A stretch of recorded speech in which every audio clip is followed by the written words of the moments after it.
it's Donna with Embroidery.com here. So today we're going to talk about what hoops should I use for my project.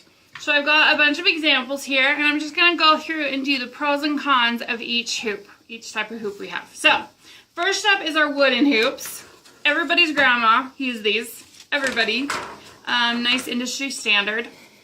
So they come in lots of different sizes. And so you've got your inner ring here and your outer ring. You push down on the fabric, push down on the outer ring to get it to go. That is one thing I don't like about these, because you are pushing and warping your fabric, and there were stitches there, you'd be warping them. You don't get all that great of tension. Your tension comes from the little screw here. So you're still having to fight it and pull it and everything. So you don't get that great of tension with the wooden frames. However, they do make an adorable way to finish a finished project, to hang a display. So you just add some lace, add some rickrack, and you've got an adorable finish. So the spring tension hoops, I do like. They have your outer ring and your inner ring, and it just simply has gentle pressure all the way around it. You're not pushing on it, you're not tugging on it, so you can simply just lay your fabric down in it, release the inner hoop, and you've got nice even pressure all the way around it. When you're using this hoop, I hold it like this so your floss and stuff doesn't get tangled up in the tongs, because it will get tangled up in the tongs. You can, stitch this way or this way. It doesn't matter either way. With hoops, you are going to get hoop burn. I've had these hoop just for a little bit here, and you can already see the hoop burn that is happening. So whenever you're done stitching for the day or the moment or whatever, you're going to want to unhoop your project and not leave it in the hoop, because that hoop burn is a little difficult to get out. No matter what hoop you're using, you are going to be touching your fabric. No matter how clean you keep your hands, your hand oils are still going to get on the fabric. So you're going to have to wash this and iron it when you're done. Now with hand-dyed fabric, you're not going to be able to wash it, because a lot of those aren't color fast. So I would recommend using a scroll frame, and we'll get to that later. So, because you will be in direct contact with this, and so you won't be able to wash it. So, okay. Oh, sizes. What am I talking about here? The spring tension hoops, they come in 3 sizes, 3.5, 5, and 7. I like the 5-inch. It's got a nice work area, plus it's small enough to hold in your hands. So I like the 5-inch. I do like the spring hoop as well for heart hanger, because you can do a sewing stitch, which is a lot nicer on the spring tension hoop. Okay, so then we have the Q-snap.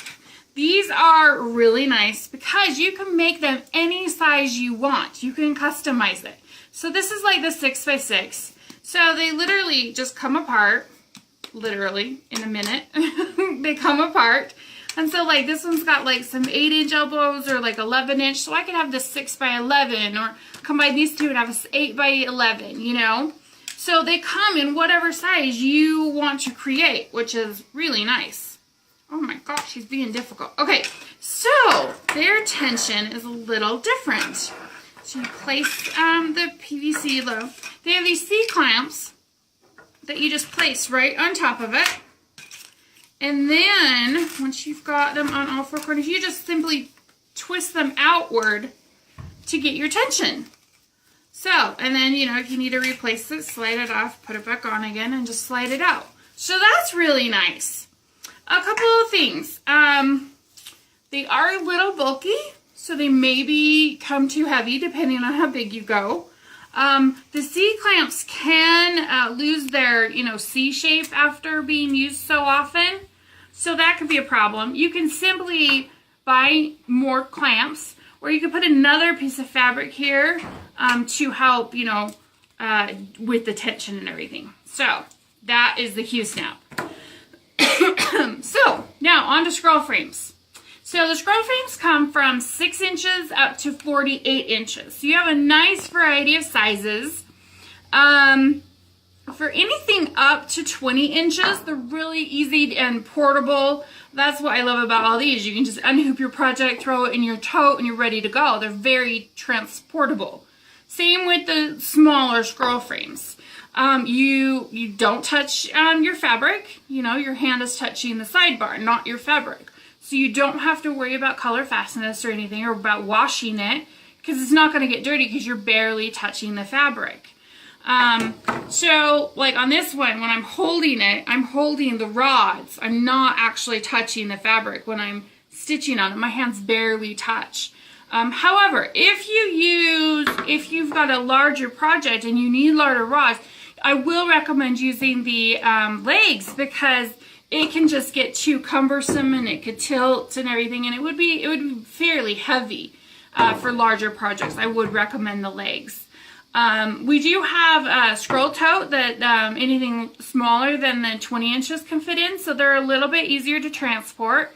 But again, I mean, like here are the 48-inch rods. How crazy is that?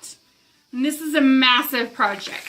So, questions on what should I use, what hoop or frame should I use for my project? Well, okay, number one, how big is it? How big is your project? How long are you going to be using it? How long are you going to be stitching on it? If it's going to be a while, you may want to go with the scroll frame, because it'll keep it protected longer. You know, if it's large, you're going to want it to be more stable and stuff. If it's going to be a fun, small project, the spring tensions hoop, or the wooden hoop, or the Q-snap will totally work, or even the small scroll frames will work well. You know, we always need to keep what our end product in mind. So, those are all the hoops. If you have any questions or comments, I actually want to know. I want to know what you prefer too. So write down below, write wooden hoop, spring tension hoop, Q-snap, you know, easy needle or scroll frame. Tell me what you use for your own projects. So I can't wait to see which one gets the most uses. And we will talk to you guys next time. Thanks.